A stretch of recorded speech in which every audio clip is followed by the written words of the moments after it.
మనందరికీ ఈ విషయం బాగా తెలుసు, క్రూరమైన జంతువుల దగ్గరకు వెళ్లడం చాలా ప్రమాదకరమని. అందుకే ఎవరైనా సరే క్రూరమైన జంతువులైనటువంటి పులి, సింహం మరియు ఇతర జంతువుల దగ్గరికి వెళ్ళడానికి ఎవరు ప్రయత్నించరు. అయితే కొన్నిసార్లు మనకి అనిపిస్తూ ఉంటుంది, అటువంటి క్రూరమైన జంతువుల దగ్గరికి వెళ్ళడం ప్రమాదకరంగానే దూరం నుంచి చూస్తే బానే ఉంటుంది కదా అని అప్పుడప్పుడు నేషనల్ పార్క్స్ మరియు ఇతర జంగల్స్కి వెళ్ళి సఫారీకి వెళ్తూ ఉంటారు. అలా సఫారీకి వెళ్ళినప్పుడు క్రూరమైన జంతువుల్లో ఒకటైనటువంటి పులి గాని, సింహం గాని చూసి చూడనట్టు వదిలేస్తాయి. మరికొన్నిసార్లు మాత్రం ఎవరు అనుకోని విధంగా టూరిస్టులపైన దాడి చేయడానికి ప్రయత్నిస్తూ ఉంటాయి.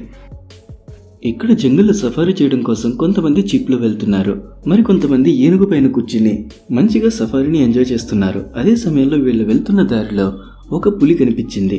ఆ పులి ఏనుగు పైన ఉన్న వాళ్ళపైన కన్ను వేసింది.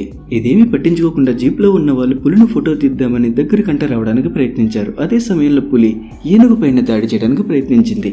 అప్పుడు జీప్లో ఉన్న వాళ్ళు పారిపోవడానికి ప్రయత్నించారు. పులి ఏనుగు దగ్గరికంటే వచ్చినప్పటికీ ఏనుగు ఏమాత్రం కదలకుండా అది ఉన్న చోటుని నుంచుని ఉంది. అనుకున్న ప్లాన్ కాస్త పనిచేయలేదు. ఏనుగును భయపెడితే ఏనుగు భయపడి అటు ఇటు వెళ్లడంతో పైన ఉన్న వాళ్ళు ఎవరైనా కింద పడితే వాళ్ళపైన దాడి చేయొచ్చు కదా అని అనుకుంది. కానీ కుదరలేదు. ఏనుగు ఏమాత్రం అటు ఇటు కదిలినా సరే పైన ఉన్న వాళ్ళు బ్యాలెన్స్ తప్పి కింద పడేవారు. కానీ ఏనుగు ఏమాత్రం కదలకుండా ఉండడంతో వాళ్ళు ఒక పెద్ద ప్రమాదం నుండి బయటపడ్డారు. పులి కూడా ఇదంతా అయ్యే పనిలో లేదని వెనక్కి వెళ్ళిపోయింది.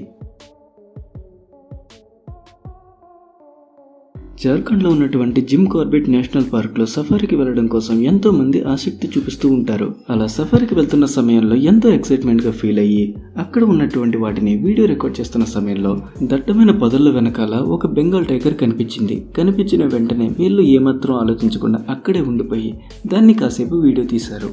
నన్నే వీడియో తీస్తుంది అన్నట్టుగా బెంగాల్ టైగర్ బయటకు వచ్చి 2-3 పోజులు ఇచ్చింది. కొంతసేపటికి దానికి చిరాకు వచ్చి వాళ్ళని వెంబడించి వాళ్ళపైన దాడి చేయడానికి ప్రయత్నించింది. ఇదంతా వాళ్ళు గమనించి ఎందుకు వచ్చిన రిస్క్ లే అని వెంటనే అక్కడి నుంచి వాళ్ళ వెహికల్స్ ని తీసుకుని పరుగు.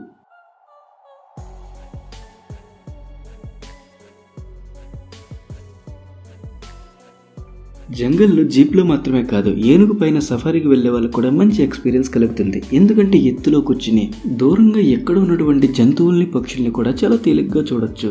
అదేవిధంగా ఇక్కడ ఒక అతను ఏనుగు పైన కూర్చుని సఫారీని మంచిగా ఎంజాయ్ చేస్తున్నాడు. ఇతనికి రకరకాల పక్షులు మరియు జంతువులు కనిపించడంతో వాటిని కూడా వీడియో తీస్తున్నాడు. అదే సమయంలో దూరంగా ఒక పులి కనిపించింది. పులి దగ్గరికంటా వెళ్దామని దగ్గరికంటా వెళ్ళాడు. అయితే ఇదంతా గమనించినటువంటి పులి దట్టమైన గడ్డి వెనకాల దాక్కుని ఉంది. గడ్డి వెనకాల ఉన్నటువంటి పులి కొంతసేపు అలాగే చూస్తూ ఉంది. ఏనుగు పైన ఉన్న కెమెరామెన్ కూడా ఏమాత్రం కదలకుండా ఏనుగు పైనే ఉండి అక్కడే చూస్తూ ఉన్నాడు. పులికి కోపం వచ్చి బయటకు వచ్చి దాడి చేయడానికి ప్రయత్నించింది. ఇదంతా గమనించినటువంటి కెమెరామెన్ కాసేపు ఇక్కడే ఉంటే మన పని అయిపోద్ది, ఫోటో కాల్తో మళ్ళీ వచ్చి తీద్దాంలే అని అక్కడి నుంచి వెళ్ళిపోవడానికి ప్రయత్నించాడు. జాగ్రత్తగా వెళ్ళిపోయాడు.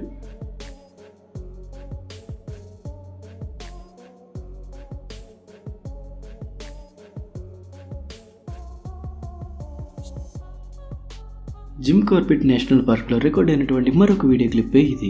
ఇక్కడ మీరు సరిగ్గా గమనించినట్లయితే ఇక్కడ చెట్ల వెనకాల ప్రశాంతంగా ఒక పులి కూర్చుని ఉంది. అదేదో దాని పని అది చూసుకుంటుంది. కొంతమంది టూరిస్టులు అక్కడికి వచ్చి పులిని వీడియోలు, ఫోటోలు తీయడం స్టార్ట్ చేశారు. టూరిస్టులను చూసినప్పటికీ పులి ఏం చేయలేదు, చాలా ప్రశాంతంగా ఉంది, ఇది మంచి పులి అనుకుంటున్నారేమో.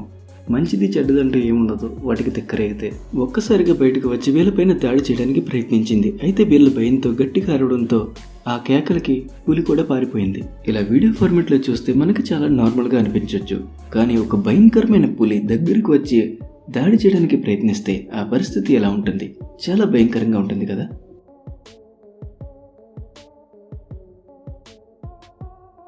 ఇప్పటి నుంచి అన్ని వెజిటేరియన్ పులుల్నే చూపిస్తాను. ఏంటి, పులుల్లో కూడా వెజిటేరియన్, నాన్ వెజిటేరియన్ ఉంటాయా? ఏమో, మిగతా వీడియో క్లిప్స్ని చూస్తే మీకు కూడా అనిపించవచ్చేమో. కేరళలో అర్ధరాత్రి సమయంలో అడవికి దగ్గరగా ఉన్నటువంటి రోడ్డు మీద ప్రయాణిస్తున్న సమయంలో కారులో ఉన్న వాళ్ళకి ఒక పులి దూరంగా 10 నుంచి 15 అడుగుల దూరంలో కనిపించింది. ఒకవేళ పులి దాడి చేయడానికి ప్రయత్నించినా సరే కారులోనే ఉన్నారు కాబట్టి అద్దాలన్నీ క్లోజ్ చేసుకుంటే సేఫ్ అన్న దృష్టిలో పులిని చూసినప్పటికీ వీళ్ళు భయపడకుండా పులిని వీడియో తీస్తూనే ఉన్నారు. అది కూడా ఎలా, ఆ పులి నెక్స్ట్ ఏం చేస్తుందో తెలుసుకోవాలన్న ఉత్సాహంతో టార్చ్ లైట్ ని పులి మీదే కొట్టి చూస్తున్నారు. ఈ పులి ఎటు వెళ్తే అదే డైరెక్షన్ లో కారులో ఉన్న వాళ్ళు కూడా వెళ్తూ ఉన్నారు. ఇక్కడ ఆశ్చర్యపరిచే విషయం ఏమిటంటే వీళ్ళు ఏం చేసినా సరే పులి మాత్రం వీళ్ళపైన దాడి చేయడానికి ఏమాత్రం ప్రయత్నించలేదు. బండీపూర్ నేషనల్ పార్క్లో రికార్డ్ చేసినటువంటి ఒక వీడియో క్లిప్ని మీరు ఇప్పుడు చూడబోతున్నారు. ఇక్కడ జంగల్లో సఫారీ చేయడం కోసం కొంతమంది జీప్లో నుంచి అలా జంగల్లో వెళ్తూ ఉన్నారు. అదే సమయంలో ఒక పులి కనిపించింది. పులి అంతమందిని చూడగానే పులి ఏమాత్రం రెచ్చిపోకుండా నెమ్మదిగా వీళ్ళ వైపు నడుచుకుంటూ వచ్చింది. జీప్లో ఉన్న వాళ్ళు పులిని ఒకేసారి చూసేసరికి ఎగ్జైట్మెంట్లో భయపడ్డ మర్చిపోయినట్టున్నారు. జీప్లో ఉన్న ఒక ఆమె అయితే సగం బాడీని బయట పెట్టేసి చాలా కూల్గా పులిని వీడియో తీస్తూ ఉండిపోయింది. మనం వీడియో స్టార్టింగ్ క్లిప్స్లో చూసినటువంటి పులి లాంటిది ఇక్కడ తగిలితే వీళ్ళు ఎంత సాహసించే వాళ్ళు కాదు.